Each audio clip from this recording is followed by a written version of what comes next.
and the number is starting to go up. So I think we can just start and more people will kind of tune in as this goes on. So I just wanted to say at the start of all of this, welcome everyone who's joining us. I'm so excited for this. This is the fourth installment of the Away Message reading series. My name's Jennifer Tamayo. I'm a poet and an editor, and I do a bunch of other things that are varying degrees of importance. But the thing that I'm most excited about right now is hosting this reading with these 5 incredible readers. Away Message is a reading series that prioritizes queer and disabled and multiply marginalized writers, especially ones who have been impacted by everything that's been going on in the past 6 to 8 months, past hellishly indefinite period of time. So again, thank you to everyone who's tuning in, and thank you to all of the readers. I'm going to talk about the incredible lineup we have in just a moment, but I wanted to say, right as we're getting started, and I'll repeat this multiple times throughout the evening, but there's sponsorship from poets and writers for this reading series, but also if you want to supplement that, if you have spare money, viewer, there's a Venmo link on the YouTube page and also on the Tiny URL website. And any money that you donate that way will go 100% to the readers and would help kind of pay everyone a little bit more equitably. Additionally, there's an access document should you want to follow along. Although, as you've probably noticed, there is also live captioning for this as well. Thanks to our live captioner, Gina, I'm so sorry. I should have checked in with you to find out how your name was pronounced. But thank you to our live captioner, and thank you to the people who are watching, tweeting, donating already. A couple of donations have already come in. So all of that said, I'd love to get started with the reading. So today, we have such a lineup that I'm so excited about. Joey DeJesus, Dennis James Sweeney, Omotara James, Ximena Lucero, and Reeman are all reading. And they're all writers that I have an immense amount of respect for their work. And they all kind of explore kind of with a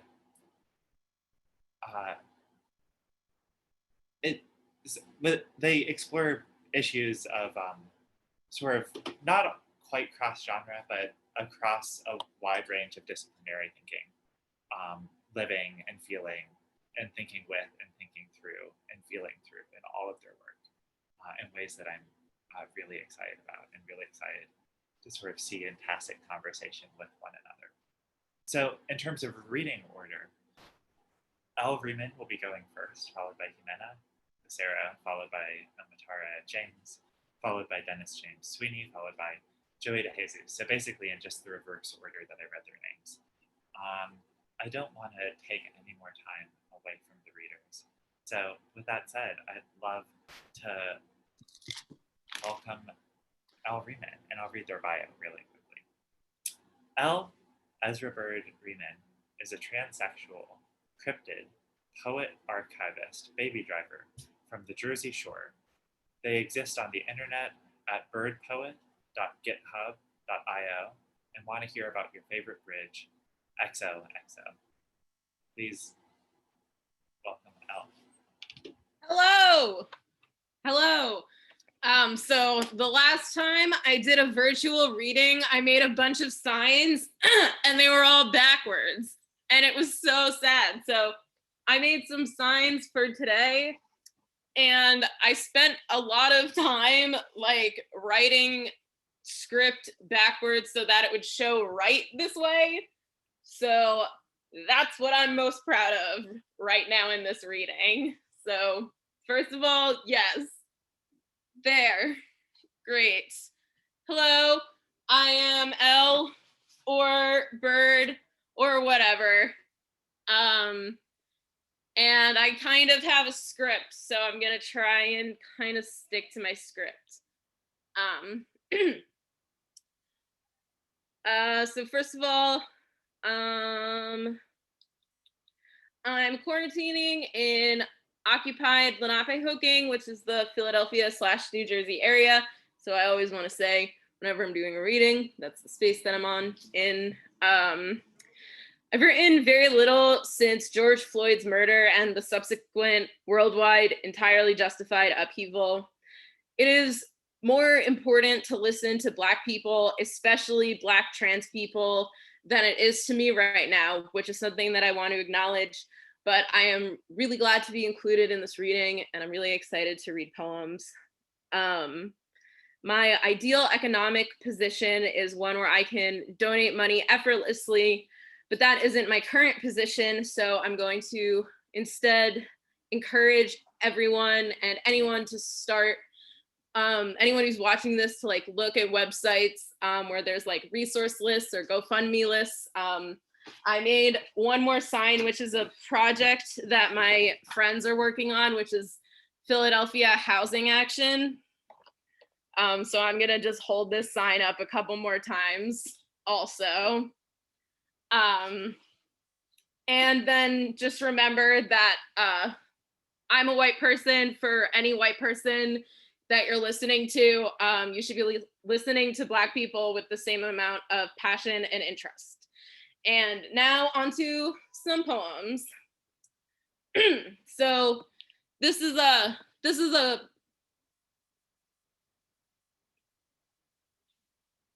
there's like pre-COVID poems and then post-COVID poems.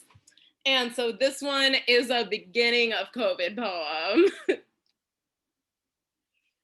During quarantine, I wait for my ex to cancel their spring wedding. Maybe I'm just relieved I haven't outgrown my capacity to be petty, that there are still ways to empty absurdly my guts, drugged into one of the many garbage cans positioned strategically around myself, lest I vomit randomly. This disability, invisible until it announces itself in all the ways you disbelieved. Does it even matter how we hurt each other anymore? Everyone on the internet has suddenly realized the people in prisons are people. On TV, cities bloom deceptively. I watch too many shows where fridges contain severed heads. The whole world lacks its outlines. The economy unbridles itself of us. Once I threw the ring I designed for you towards a lawyer's retainer. Once I watched your brother threaten his girlfriend until it wasn't a joke. Listen, I wasn't made to haunt you. What is a warning if not an invitation? What is a poem about us but a superstition? Something I don't believe in anymore. Something festering beyond itself. And then they got married. So I wrote a poem after that. So this is like part 2, but it's more about me being angry about what is evident in the title of the poem than them getting married during a pandemic, although they also got married during a pandemic. Anyway,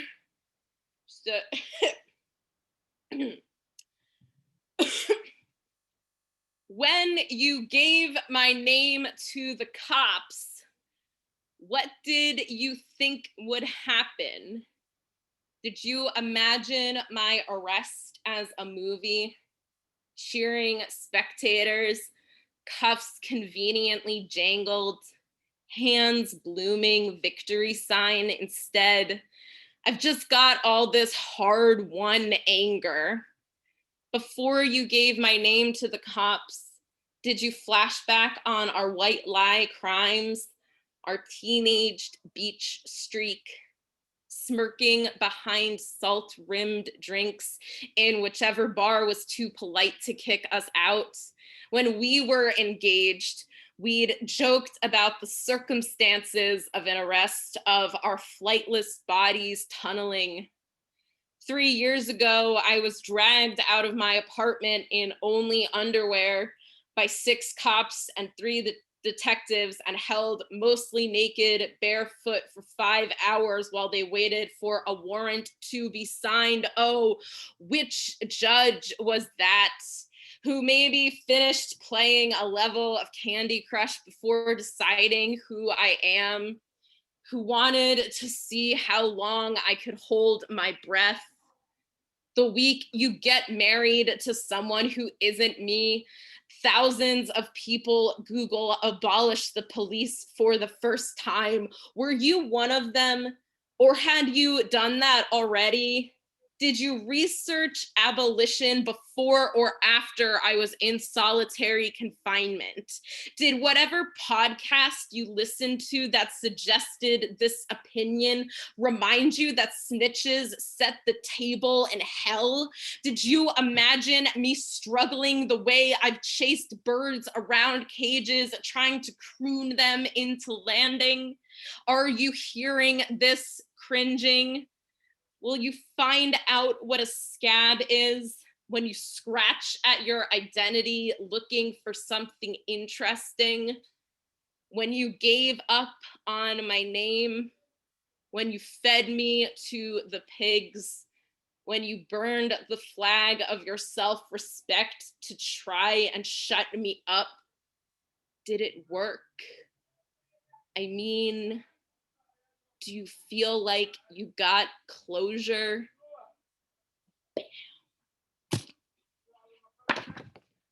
Plugging Philadelphia Housing Action.info. Just commercial break.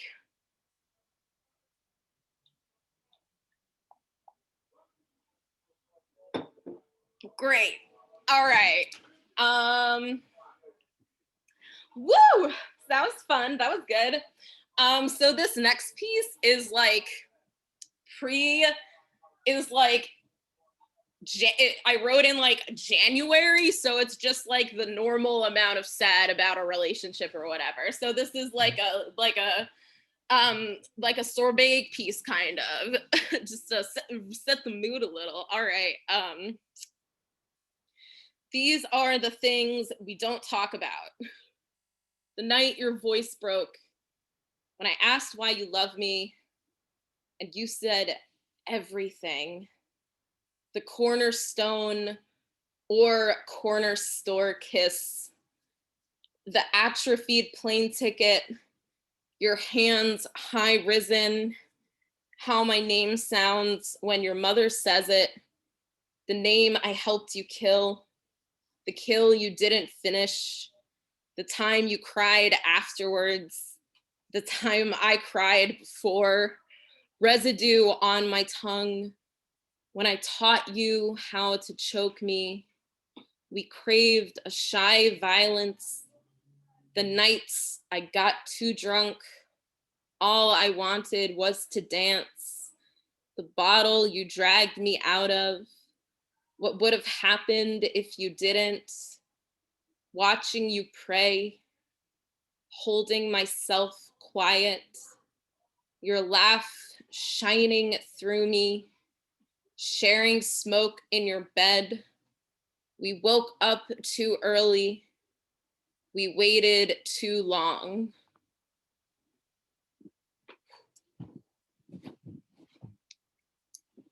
If you want to see other things I've done, this is that website.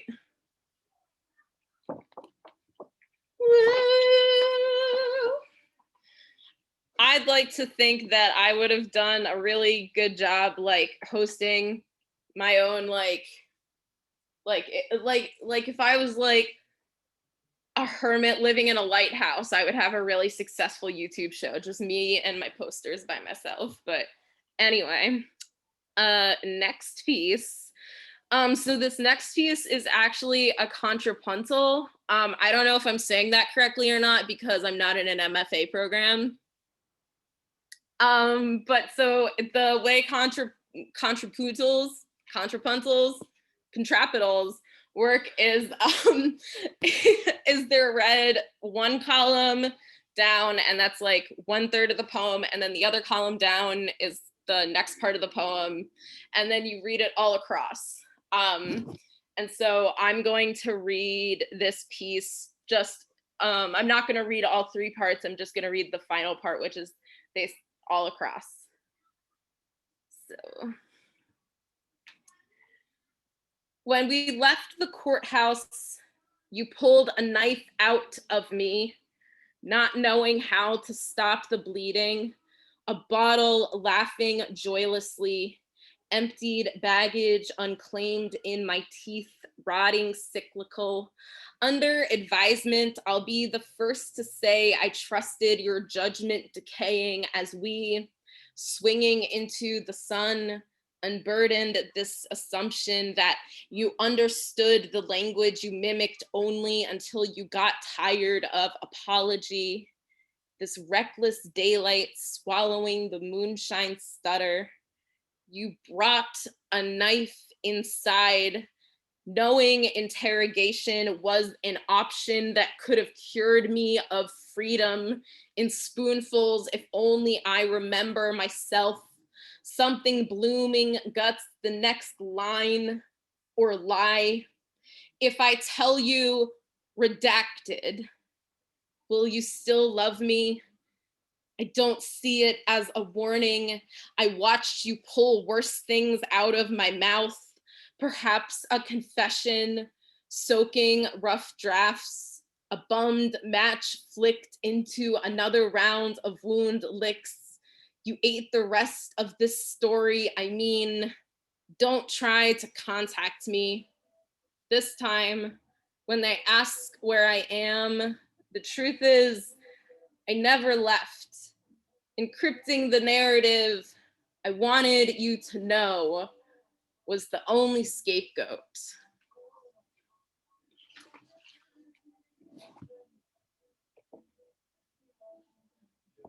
If you know anybody in the Philadelphia area who is getting rid of bedding because they're going through a manic phase and are cleaning out their whole shit, Philadelphia Housing Action really needs bedding right now because of the all the rain that's been happening recently. So that's just if you're on the internet and you remember to Philadelphia needs bed sheets. Cool. I have one last piece, and I also have like an emotional thing that I want to say about it. And then the rest of the lovely, talented lineup are gonna do their whole beautiful shebang, and it's gonna be real exciting. So I've like miscellaneously titled this piece "The Second Dull Knife." The second dull knife is an image that I've been using in my work since like 2015, when I published a DIY chapbook with that title. That was the summer that quote unquote gay marriage was legalized, and I was working as an intern in DC, and I also came out as trans. So that was a heavy summer. So the concept of a second dull knife, I imagine as both the frustration of repeatedly picking up a dulled tool, but also the relief of an expectation unburdened. My roommate's therapist used to tell them that people have the ability to hold multiple emotions at once. This past November, I broke up with the 2 romantic partners I'd been dating long term. Would I have still done that had I known that in March, my birthday would be spent in quarantine? I'm obviously an Aries. I'd like to think that yes. Even when I am lonely, I need to remind myself this is a feeling I have survived before. Being alone does not mean being lonely.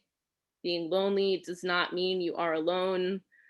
Poets have been thinking about the difference between this forever, but I think that it's not necessarily defining one against the other, but being able to understand them in the context of each other. So this piece is about both of those X's. With it, I'm trying to hold the dual emotions of frustration at not being loved the way I want to be, and relief that I am allowing myself space and time to start new relationships that are kinder to my health. And also, I wrote this after my roommate listened to Taylor Swift's Lover album for exactly 1,000 bajillion times. So I haven't listened to the album in full, but I think I actually have. And so I wrote this. I wrote it after listening to that, but I don't want to say that it's after that. But also, I use the word lover a lot in this. So it's a complicated relationship. Anyway, I'm going to read the poem. Oh, lover, forgive me. I haven't been myself. I stole the apple out of the pig's mouth. I still ate it in private. I still lied. I played God in our bedrooms. I still prayed to you and you didn't text back. Oh, lover. I refuse to let you leave me first. I've been myself alone. I've watched your body tender itself to sleep. I've heard your breath harden evenly under my mouth. I've left you before. I keep coming back. You know, the bubonic plague would have died out before it blood bloomed if only everyone washed their hands. This was written pre-COVID, thanks. If only everyone washed their hands and wore their masks. Here is the metaphor about cleanliness. Here is our fear of hurting each other. Oh, lover, me too. Let me propose a timeline. You make a list of all the worst things you've done since the last time you made this list, and you tell me I'm on it. I think someone's God gives me that someone every time I need 2 years. The spray paint spit, the second dull knife. Oh, lover, don't remind me. Maybe your hands apologized for everything else that happened last summer. Tell me, how many universes are we having this conversation in? I tell you, you talk about breaking up so much. I'm worried you'll do it. I dare you. You call yourself a coward. You dare me. Listen, kid, I raised myself and I didn't raise a hero either. I raised the flag. I loved myself. Thank you so much, everybody, for listening to me and or reading the things that I said aloud. And I am so honored to be able to share space. And I send the voice back to Zephyr. And Thank you so much for that, Elle. The second dull night. God damn. For those of y'all who are just tuning in right now, welcome. There's an access document should you want to follow along. There's also, if you have spare money, a Venmo link wherever you're watching this from to pay the performers more equitably. Thank you so much to everyone who's already donated. It's so generous and so deeply appreciated. That said, I'm really, really excited to introduce the second reader of the night. Ximena Lucero is someone I've known for a while, for a pretty long time, for long in New York transplant time, at least. I'll leave it there. But she's a poet and a sister. She was a 2019-2020 a Merge Surface B Fellow at the Poetry Project. You can find her writing in The Recluse, The Nightboat's Echo, Yog, colorblock.org, and more. Ximena co-hosted Mouth to Mouth with Kay Ulandai Barrett, an open mic centering QTBIPOC voices, and she's also one of my favorite writers working right now. Please join me in welcoming her. Thank you, Zephyr. That's very sweet. And yes, we've known each other for a few years. I think I met you even before I knew I wanted to write poetry. And I just remember hanging out at Blue Stockings, and I really hope that we get the chance to do that again sometime. Thank you, everyone who's watching, and I'm really excited to be a part of this wonderful reading with these poets, writers, but also just part of this wonderful reading series that Zephyr has created during a time that it just feels like extremely needed. I'm Jimena, and I'm going to read my first poem, which I just have recently been writing new poems, and this is one of them. Who is to blame? Her fingernails painted like bitten chocolate bars. She sits in the sun, recalls her father, the drunk, most of her beloved drunks too, her brother and ex-husband. Why did the men in her life form a regretful pattern? It was their fault, she thought, their addiction, their problem. But it wasn't so settled. Addiction prepares you for everything and everything, perhaps except to ask for help. Her body with a carried weight, usually unnoticed. She is now older, a mother, mother to plants, mother to herself, mother. She only occasionally hears about the men, but harm done cannot be undone. Like a stamp on her skin, their smile is vivid. She goes on with her life, gets up to make dinner. She kills a roach in her kitchen, calls it fear.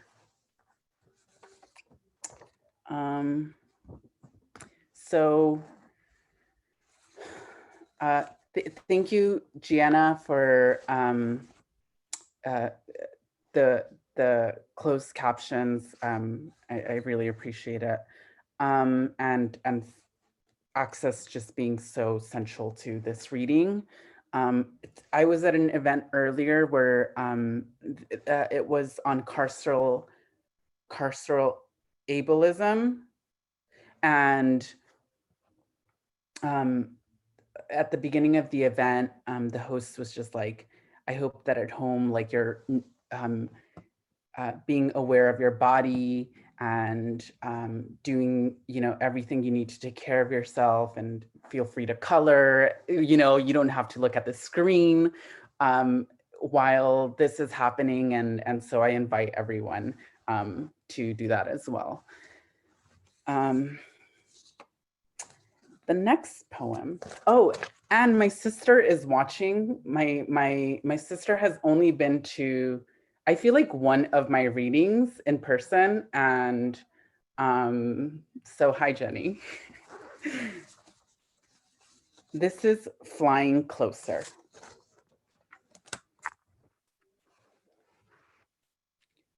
The only thing I decided for myself was the name I would be called. There was a fire in my head, so I called it Ximena. A name could heal everything before this. I didn't know existence until I knew to define myself. There were others who attempted to erase my womanhood. And so I thought, what if I started from a little beginning? What is a name a Mexican mother would be proud of? My mother never wanted a daughter. When my sister was born, she said she was afraid for her, that the world is cruel to women. And when I told her I was never her son, but the dirty mirror in her imagination, she feared that I would die as I changed. Now she calls me a dangerous girl. Now she calls me a loca. When I was rebellious, I went into her phone and changed X to Ximena, put a white dove emoji next to my name as to remind her I am peaceful and that I renamed myself to fly closer, closer to what we have always been, women.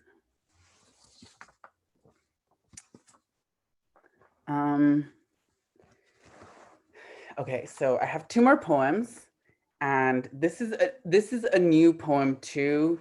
And these new poems really, like, my writing process is I just journal, and sometimes poems come, and this is one of those, so it's really in its beginning stages, and it's called In Times of Violence by the State. That is in parentheses. In times of violence by the state. Within 3 years, our walls had been turquoise and green and mango yellow and navy blue. All the walls replaced because broken. Once my back by the living room, once his fist, once when we played and pushed each other around, laughed so unbelievably hard. Once during Christmas, after he drank wine and Hennessy and the tree ended up on the ground, lights and ornaments. I slept through all the yelling, our nerves harmed, undone. We called the police many times. They knew us by our grieving faces, never did anything but incarcerate him. Time and time, they showed up. What harm we caused ourselves, oblivious to this certain truth. The state never intended to care for us. All right. One more poem. Again, I'm really thankful to be here. And this is Silver Femme. We were at your house drinking a 40 ounce. Had been a while since I drank alcohol, but your presence was worth the celebration. You looked as beautiful as you do, tall and pensive with your light brown hair. I pictured my brown, crooked fingers dancing in swirls around your head, digging a hole, reaching the skull. You made me feel divine, like the glazed ceramic angels my mother hangs in her home's hallway to keep bad spirits away. The room was warm and red. I laid on your bed attempting to look sexy. You handed me your drink after your mouth was bonded to it for a minute or so. Gazing across, I gulped the alcohol, gulping you. I was glad. You treated me neither like a boy, like a girl. You never used a pronoun when talking about me. I was a middle, a fume, a possibility. That night you asked me about my gender, what it meant to me, how I pictured it. You said you wanted to learn more, be a darling confidant. A light in my chest pulsated like the massive moon behind your curtains. I hypothesized my gender far removed from our physical circumstances. The moon is trans. She shines like a silver femme, I said. Flipping through her phases, I imagined my body to belong where it wasn't harmed. You squint your eyes and I curled into myself. My astronomical concerns puzzled you, but you took me as I was, a shape-shifting soul that has a home in altering latitudes. Our friendship was so reliant on futurity then. When I'd see you again, my body, still mine, would be all of the unsaid things that night, a blip in time. Thank you. Thank you so much, Jimena. Those were so good. I'm such a fangirl for Silverfab, as you know. We have 3 readers left. For those of you who are tuning in again, welcome. For those of you who have been watching, thank you. As I've said in between all of these readings so far, there is an access document should you want to follow along with the readers.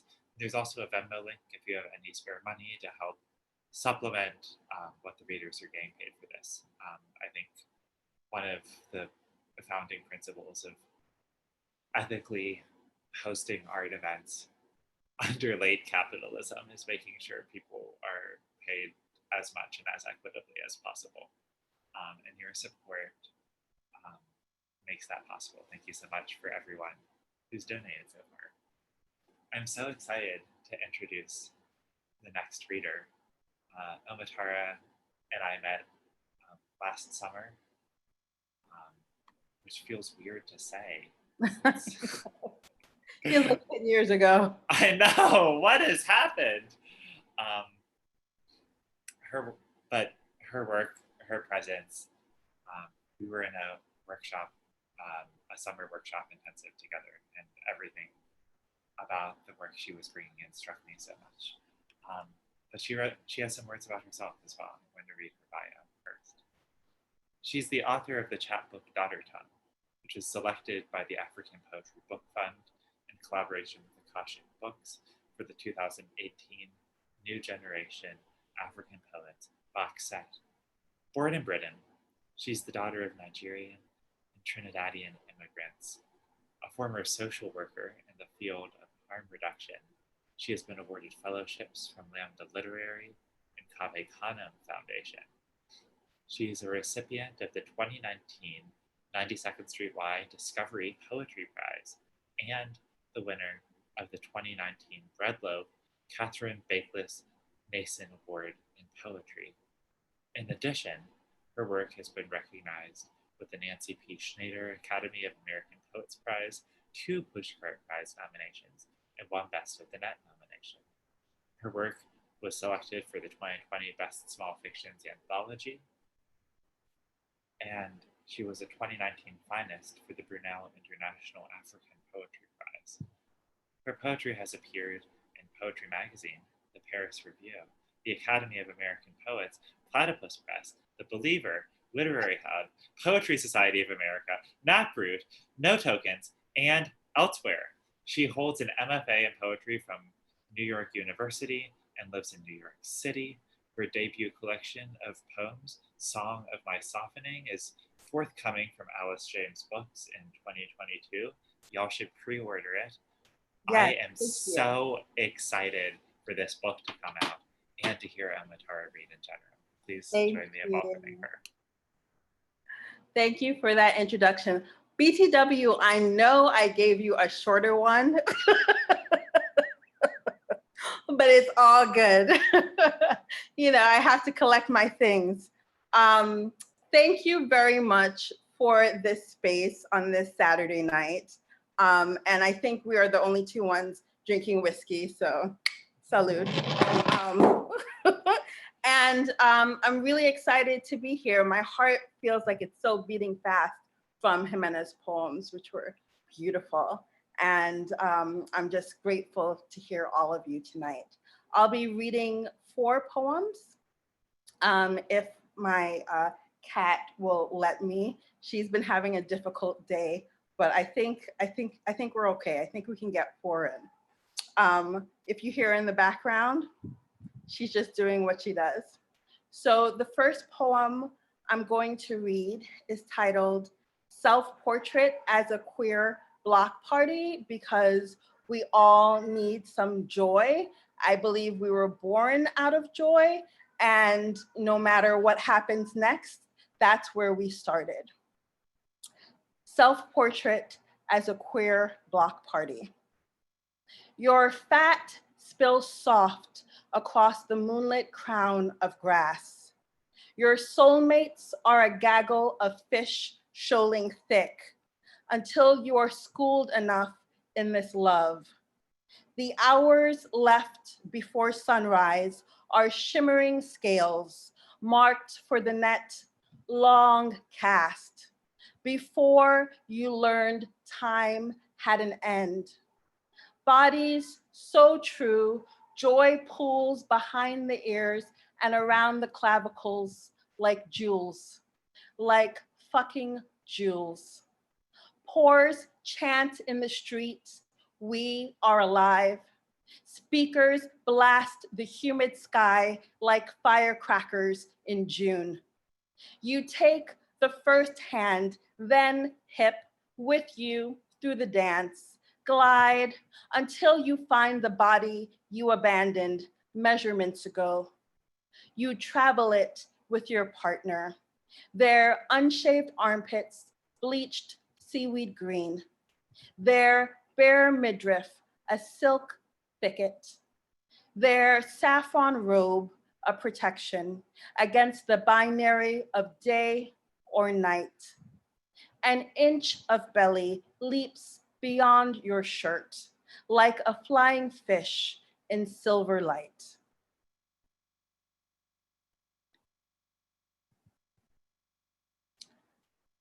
The next poem I'm going to read is titled Half Girl, Then Elegy. Having fallen while no one was looking, having borne what fell through, having fallen early, having barely fallen through myself, my luck so close to catching, having caught the worst of it, having fallen from the sky and then through it, having landed to realize I had been part, having parted the late sky, partly sky where I am delicate, I took a tumble through the night bloom. I took the night with me as I tumbled, delicate with the infinite, which swells from the tallest branch, having grown swollen as low-hanging fruit. I tell Nudra, I couldn't help it. The fresh heave of new breast, thick switch of hip, a group of unnamed gifts is called a steal. She says fruit you can reach is still precious. Her name means rare. Her lean thins towards the unusual. In Lagos, we name our girls darling, sincere, precious, because a name is a stake in the grave. Having grieved and taken on the way to Eros Thanatos, having arrived late to my own bloom.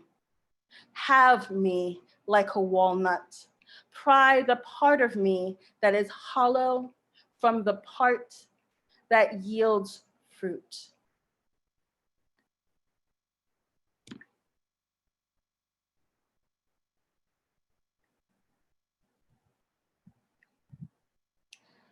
This next poem is titled Promise. When they send the robot to replace me, do not be gentle with it.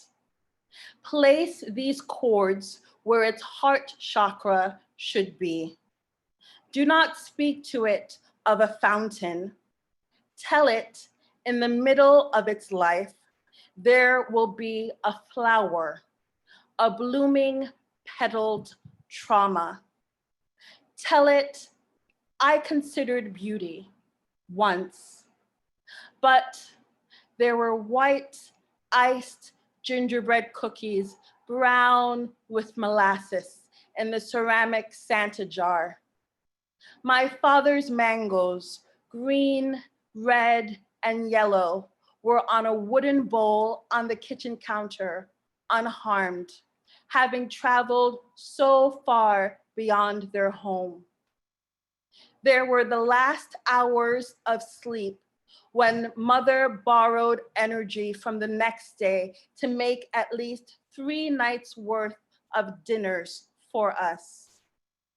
Until the night roused me with more night, and I masticated with tongue, masticated with teeth, masticated in my sleeping gown, masticated beneath the sheets, masticated in the bathroom stalls at school so quietly you wouldn't hear me over the sound of a raindrop.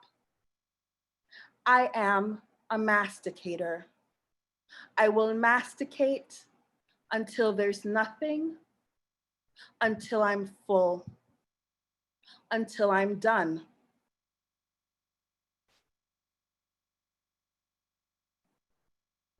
Thanks again, Zephyr, for this space. I'm just going to read one last poem. This poem is titled Tripartite.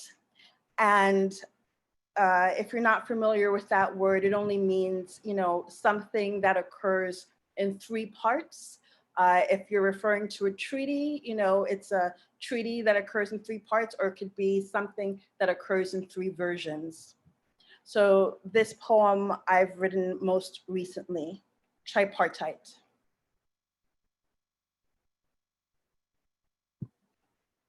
White. I want to sing, America, but my teeth fall back into my throat, a darkness of flesh and hollow, the way a stolen song returns to the sea. No, I cannot sing, America. My music rather die than bear your trouble. But trouble is a thing larger than the form it occupies. So you understand that I have always been troubled by this hunger, this desire, by sex, Blackness, and my own tenderness. Endless plummet into untilled land. I don't know what day it is, but it is 2:30 somewhere in America, June 2020, and I call Sahir to say, I am a hot mess. By now, she knows to ignore my Americanisms, her delight undetectable on the phone. Daughters of foreign tongues, we queer joy privately. The way she taught me to pronounce her name, Sahir rhymes with hair. What is it about June? I think if I die tomorrow, I want her to speak for me. When she asks how I am, she already knows, says, you are holding a lot. Her mouth too full of a mother's kindness, the kind my mother was never allowed to know. Softness is a sacrament placed under the tongue. The tangles dread up inside me, root indiscernible from shaft, indiscernible from coil, whispering into my bed at night, girl, nobody loves you. Afrofuturist, because not yet in my lifetime. Blue. I open myself at night and try to root out the violence. This will take time. Root, which implies ground, which implies dig, which implies snout. The root of all evil is want, as in the want of a man with a sword and shield, begetting a man with a gun and shield. The moan in my mouth travels the root of my bad tooth, which implies pull up by the, or rootless, a sound so close to ruthless between my gap. Tooth, a word that connotes root, is embedded in the body, in its structure. The structural root of my sorrow, of my blues, was born out of dramatic etymology or history, which means violence, and not my body. I am not a Black body, but a being, which implies unencumbered by you. Red. Saher, I am completely suspect. Instead of doing any of the work I should have done today, I ate jollof rice, 2 bowls, haven't showered, wrote a poem, Googled my ex, Googled my ex's wife and child, have done no housework, watched reality TV, ignored texts from my mother, wrote a bad poem that is not really a poem, avoided emails, Googled myself, found one of my poems on a website for song lyrics. My first love was song, though I never looked the part. No one chose me to front their band, so I sang on my own, thinking of that jazz singer, Blossom Derry, discovered long after her bloom. Having bloomed early, having missed it too, my eye always fixed on the gloam of August and the fruit of late summer. It is mid-June and my sisters are disappearing. My brothers, brown ivory dangling by the root. And this country, only meant to be an offshoot, can't carry a tune. We scroll the screens of news together, blood on every finger, tip to root. Unlike nature, words carry half-truths. I am holding off or staving infection. Never been able to love a thing straight on, only ever from the side. Soft, damp rot of mess, hot beneath the skin. Thank you again for this time and space. And that was me, accompanied by my cat, Brooklyn. Thank you. Thank you so much for that, Omotara. That was incredible. And I loved how when you said your first love was song, that's when I really started to hear the cat in the background. I loved the accompaniment there and the poems, which were, of course, brilliant. We have 2 readers left. Thank you so much for everyone who's been watching. Thank you so much for all of these readers. Again, there's a Venmo link in the bio to send money if you're able to. There's also an access document to follow along if you want to as well. And both of those, well, everyone, I'm so appreciative for everyone who's donated money to all of this thus far, and those who are just watching as well. Our next reader is, sorry, I got ahead of myself for a second. I'm really excited for our next reader. Dennis James Sweeney is the author of the chapbook Ghost/Home, A Beginner's Guide to Being Haunted, which y'all should read if you haven't, as well as 3 other chapbooks of poetry and prose.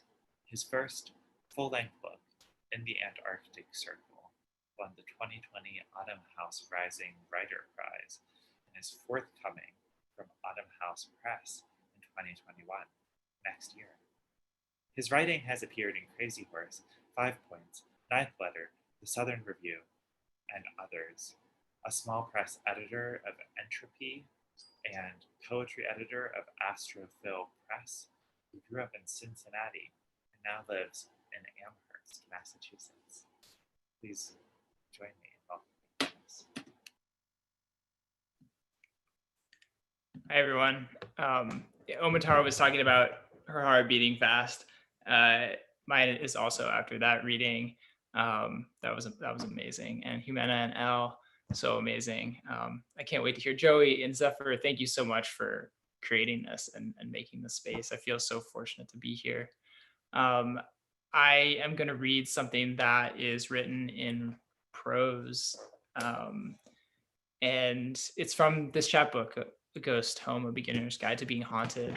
It begins with a story from my sister who went to an empath in Los Angeles where she lives and was told that a Confederate soldier lives inside her body and caused her anxiety. And then this empath extracted that ghost from her. And I kind of used that as a beginning point for my own investigation and spending time with the ghost of my own illness, which is Crohn's disease. And the book kind of goes from there, using that as a way to navigate my experience of illness.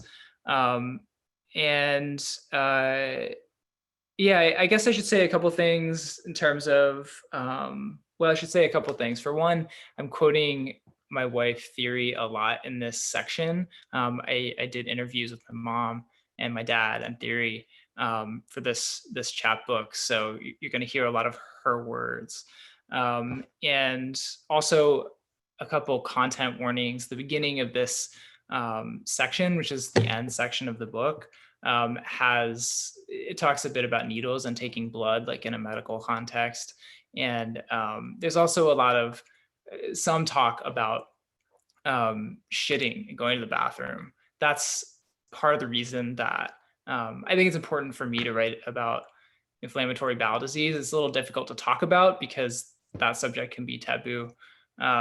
It's not something that everybody likes to talk about. So, and that's kind of why I had to include this section in the book as well. I thought it was done, but then this experience that I'm about to describe happened to me, and I realized, okay, this makes me embarrassed, and I feel kind of like I don't want to write it, which is the reason that I have to write about it. I think it linked up with something Zephyr was saying at the beginning. You were talking about thinking through, but also feeling through. And that's what I want to do. I want to feel through, even while my brain is doing this work that I'm always trying to get it to slow down on.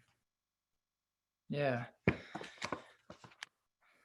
More lives in us than we can know, but we're better at feeling than at knowing. 1 month after I returned to Denver, I visited the gastroenterologist's office to give a routine sample of blood. The physician's assistant had failed to find my vein. He poked me a second time, but did not fill every vial. He said the vein had given everything it had. He was going to have to return to my other arm. While I clenched my fist to bring the veins up, I saw a bead of blood blooming from the mark of the first needle. I felt my vision going. Like that, I was gone. I woke up in his arms, being dragged to an examination room. I was covered in sweat. The seat of my pants felt wet too, and slowly I became aware of the smell. In the examination room, a haunting gathered around me. The PA talked nervously. He told me I was gray and green. The office manager came in. 2 nurses arrived. They asked me if I wanted animal crackers or Starburst. How about apple juice? More and more, I smelled what came off me, and I tried to ignore it. They brought me the juice. The office manager sent out the nervous PA. She apologized. I knew, but wouldn't let myself understand that she was apologizing for her own and everyone else's presence at a moment she knew would be unforgettably embarrassing for me. I couldn't reach Theory, so I drove home trying not to look at my pants. I walked up the stairs of our apartment building slowly. When I entered, she stood at the door. I couldn't make eye contact. I went into the shower and stripped. I washed the shit off my underwear and pants. I threw them in a wad on the floor of the tub and stood there for a long time, not moving, staring at the shower curtain. Later, I threw out my underwear, my pants theory washed by hand. She did it matter-of-factly, drizzling them with detergent and wringing them over the drain. The smell slowly dissipated, even though I kept catching hints of it the rest of the night. Before we went to bed, I asked her to take care of me. I didn't have anything left in me.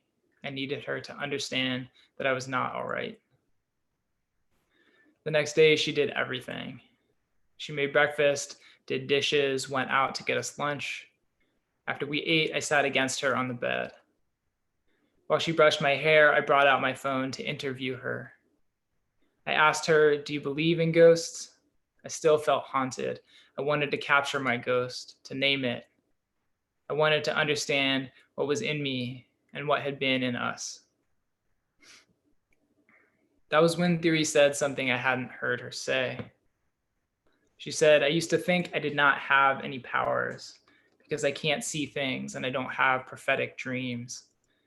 But I think I do have some intuition because I feel like I can feel things, even if I can't see or hear them.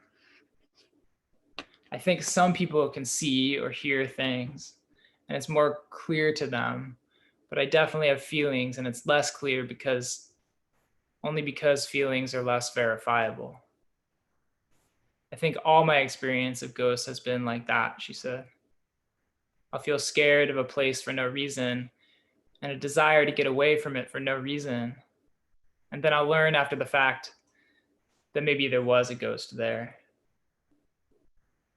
I asked her whether she thought ghosts had affected our relationship.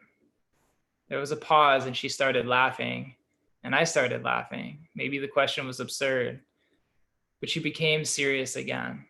She said, "I don't think I've ever even told you this, but I think that sometimes we can be ghosts to ourselves.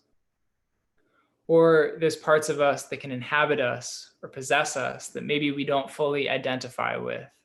So, for example, I think when someone gets angry, they're being inhabited by a ghost. But it's not like an outside ghost. It's just the ghost inside of you. You become somebody else. You become not yourself. I sometimes almost feel like my spirit is not getting along with your spirit," she said, "because one or both of us is contaminated by something." I asked, "Do you think there's a way to not let these ghosts get a hold of us?" "Yeah, I think so," she said. "I think ghosts fill empty spaces. And so I think that when I feel angry, it's because there's a space for that anger being created inside of me. Because I'm not actually acknowledging how I feel, which could take up that space instead. I think I get possessed by that feeling because I'm not allowing myself to feel the feeling that's actually there. Say I feel sad. If I don't allow myself to feel sad, there's an emptiness where the sadness could have been, so the anger rushes in to fill it. I think that's why my solution to feeling bad is to actually allow myself to feel bad rather than to push it away." "Yeah," I said, "because the ghosts can't get in." Also, she said, "Well, because the feeling of feeling bad, whatever you're feeling, anger, guilt, is never as bad as the empty space that you create instead. I don't think the ghost is bad. I just think it's fake. It's shallow or hollow or something. It's just a distraction. But it can be bad, I think, if that starts becoming you, if it lives in you long enough." Soon as had happened with my mom and dad when I interviewed them earlier, the conversation felt too intimate to keep recording. I pressed the stop button and we just talked. My scalp grew warm as she ran the brush over it and down my neck. Some things must remain unwritten. Sometimes it is writing that gives birth to a ghost. That day, I was too sick to leave the house. I stayed inside because I was embarrassed, because I was too depleted to carry myself into the world, but also because there was a magnetic power to the walls we slept inside. Recently, we decided to begin buying bottled water based on the age of our building. We worried that we had been ingesting lead all this time. We wanted badly to identify the thing we felt inhabiting our house, but of course there was more to it than the water. It was the early summer afternoon, which lent a calm light to the bedroom. There were the leaves quaking outside. There was the still fan overhead and the colorlessness of everything. At moments like this, our home felt as if it had emptied out. At moments like this, ghosts lived here only insofar as they were us. We haunted the house. Our gaps and spaces inhabited us. The only thing we could do was stop trying to chase away our ghosts and start trying to feel. It's funny because I wrote heal the first time I tried to type that last word, feel. Heal and feel sounded the same, like part of me was coming to life. Thank you. Thank you so much for that. I love that ending of the section so much. Before we move on to our last reading, I'd like to firstly thank again all of the readers, everyone who's watching, especially amongst that Jessie Rice Evans, who read it the first away message and has been live tweeting every single one of these. She's my girlfriend, but she still doesn't have to do that. So it's appreciated so much. Nonetheless, it's a lot of effort. And I'm really grateful for that. For those of you who are still watching, if you have any available money lying around in a bank account somewhere, feel free to donate it to the performers. There's a Venmo link on the site of your choice that you're watching this. But yeah, thank you again. I'm so excited to introduce the last reader. Joey DeJesus is the author of HOAX, Forthcoming from the Operating System this year, 2020. NOCT, The Threshold of Madness from the Atlas Review, 2019. And co-authored alongside Sade LaNay of Writing Voice into the Archive, Volume 1, edited by Jennifer Tamayo, with support from UC Berkeley Center for Race and Gender. Joey received the 2019-2020 BRIC ArtFP Project Room Commission, which was incredible. It was a digital installation exhibit of their work and more. And the 2017 NYFA Fellowship in Poetry. Poems of Joey's have appeared in Poem a Day, Artist Space, Barrow Street, Bettering American Poetry, the Brooklyn Rail, Brooklyn Magazine, the New Museum, the Newtown Literary Review, and elsewhere. Joey is a queer Boricua adjunct lecturer and rank-and-file member of PSC-CUNY at Borough of Manhattan Community College, a member of the Ridgewood Tenants Union, and is on hiatus as co-editor at Apogee Journal and sits on the advisory board of No Dear magazine. I also want to say that Joey is one of the writers and artists with the strongest sense of integrity that I've ever met. One of my closest friends, a sister, someone I'm so honored to know and be in community and space with every single day. I am not in space with them every day. I'm just grateful every day. Finally, Joey lives in Ridgewood, where they ran an openly queer abolitionist campaign for New York State Assembly District 38 in 2020.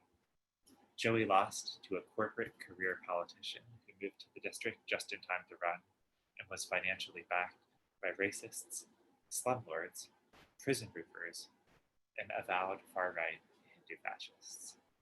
Please welcome Joey DeJesus, our last reader of the night. It's true. Thank you, Zeph. Thank you, Zeph, for that intro. And you know, like, you're my sis. I love you. I love you so much, and thank you for making this space and for bringing us all together. The readings tonight were phenomenal. I and particularly, I was like taking notes because I was like, oh shit, like ghosts feel empty. Well, you know, it's like you think like it's not so alien a thought that like ghosts feel empty spaces, but then you start thinking, like, I really appreciated that reading, Dennis, because you know, it's helping. I'm like gonna take that into my revision process.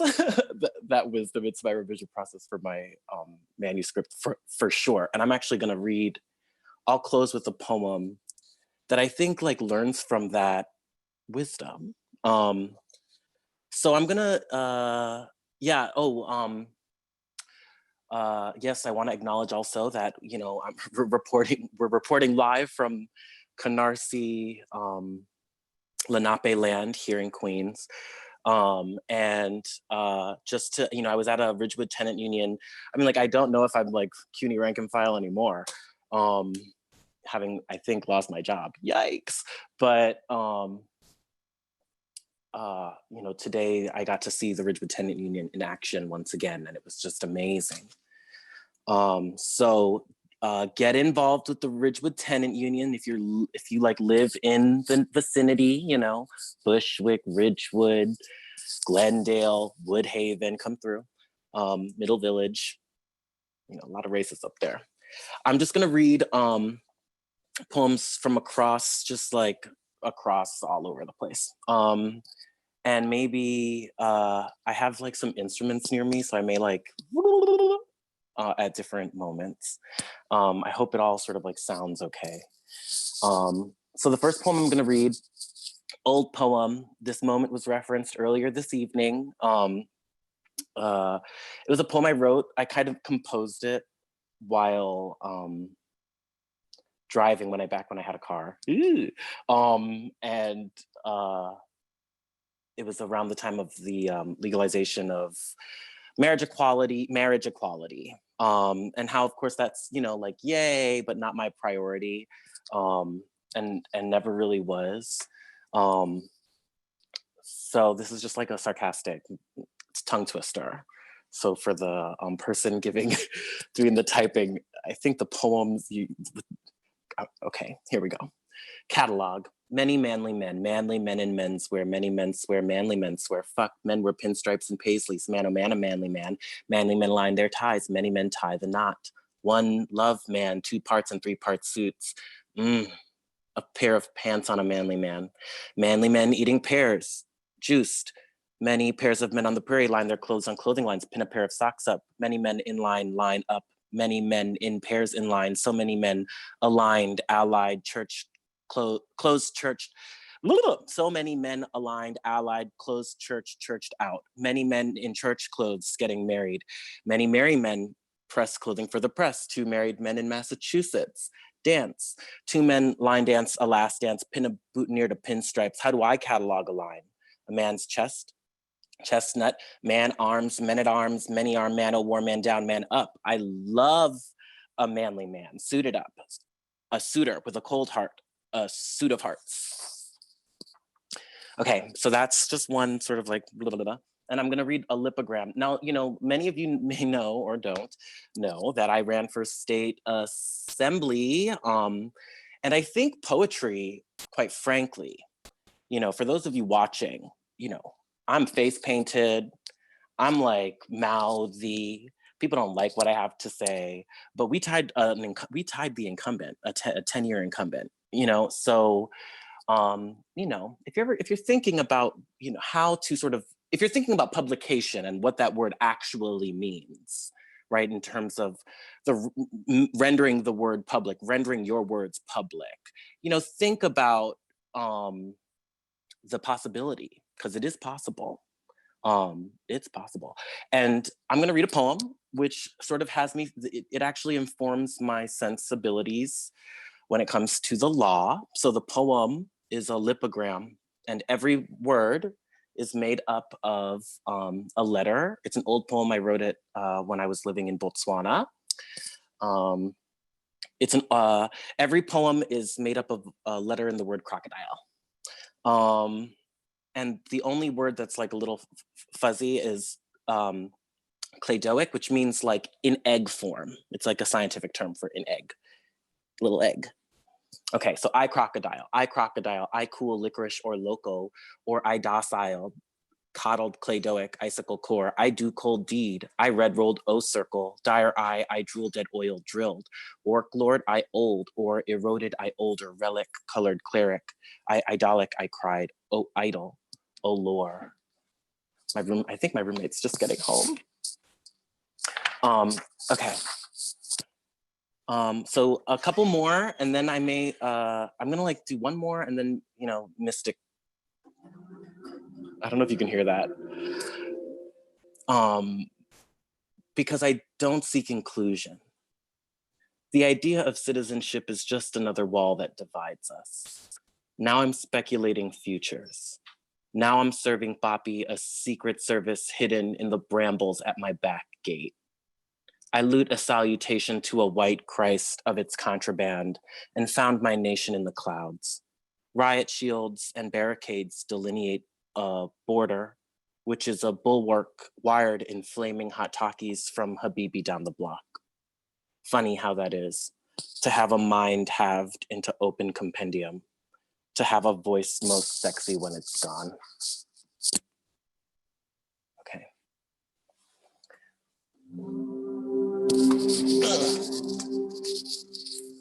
Reach, reach, reach.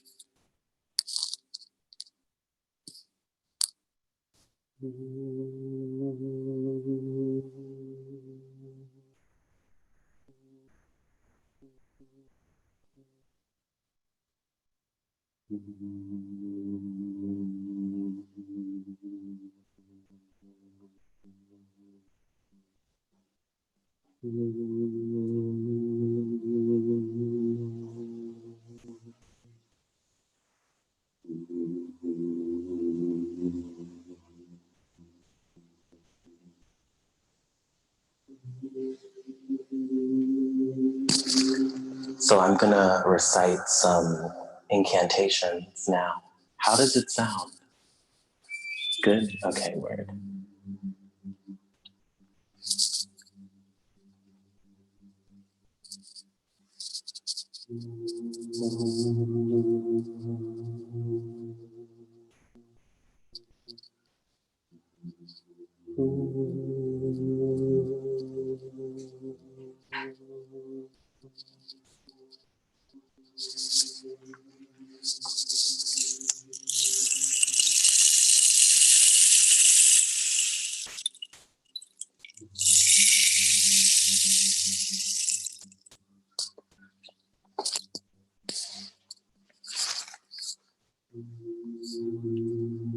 Labor 1,000 miles on a swine's back. If it must burn, you will steal the fires tattooing filched land.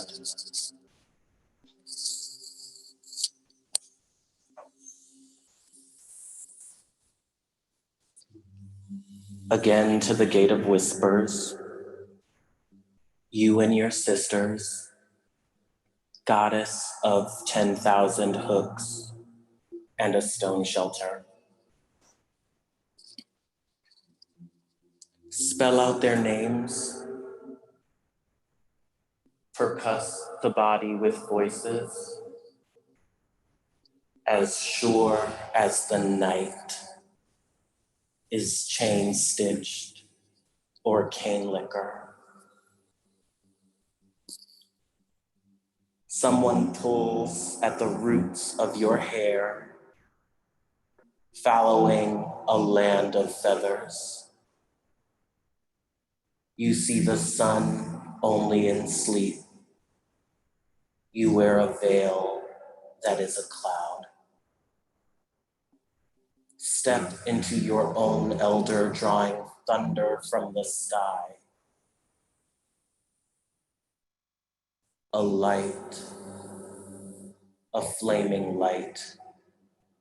Its brief fidelity when avoiding solar interval. The sovereign accustoms to slaughter, trapping spirits with cracked glass. You are broken with longing, brackish with language and frack water.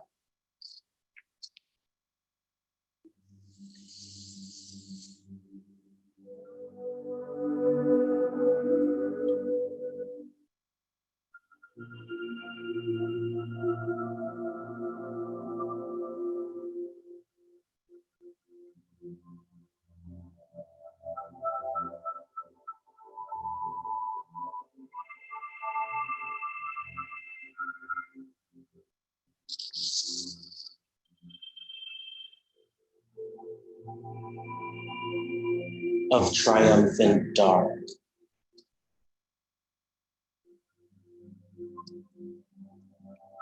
I fall from a white horse and see a sky ending in the deep red lion-helmeted god. His thighs are the movement of fiery flame. He is a bird and the sun, the law of its wheel turning over, the broadsword razor of his ride burning nova. I, small made smaller by the canopy of his shoulders, curse my size in the alphabet of daggers. What fury enters me? It is a cloud, it is the sound of clouds, it is a black horse, a blue-eyed horse, a beam of horse, two-horse soul eater, the shadow of a wild horse in the wheat grass, cockle burr loud. I am dressed in my victory yell. I must save my nation. In the conception of triumph, I latch onto his image like none other. Spoke yesterday, rhetoric.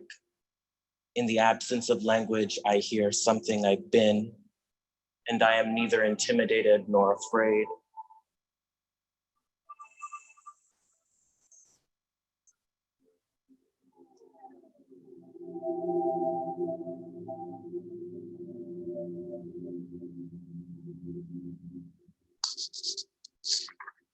One more. I don't know if it's all coming out the way I'd like.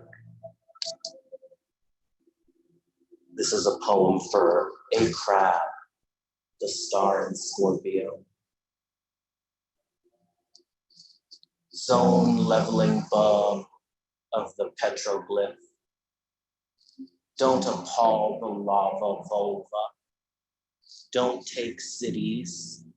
Don't fumigate with crocus for rain or ban. Don't morph into senora over the absent ones, portaling pessimism in the mist. Dispel the wealth, child voiced in goose-footed petitions.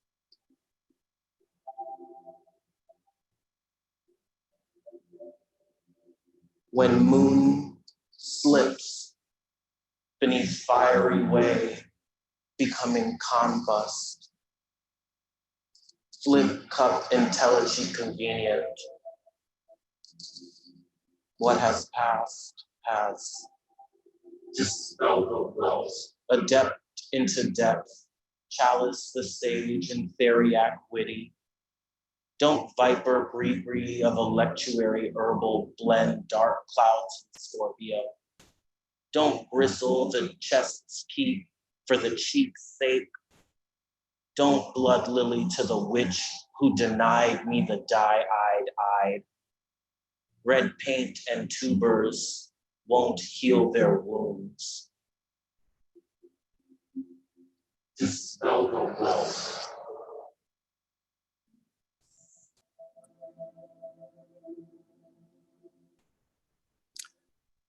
That's all.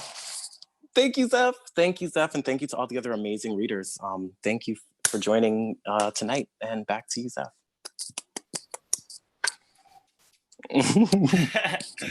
Thank you so much, Joey, and thank you so much to everyone. I think that brings us to a close. Thank you again to our incredible captioner, Gianna, and thank you to the people who've been watching and donating again. This video will be archived as all of the videos in this series have been, if you want to rewatch it or catch up with parts that you might have missed. And can we give Zephyr a round of applause for just putting this together? Thank you so much for creating space and being mindful and thoughtful, especially at this time. Zephyr. Thank you all so much. All right. Love you. Thank you. Love y'all too. All right, I'm going to end the stream off YouTube now, but thank you again to everyone who's been watching.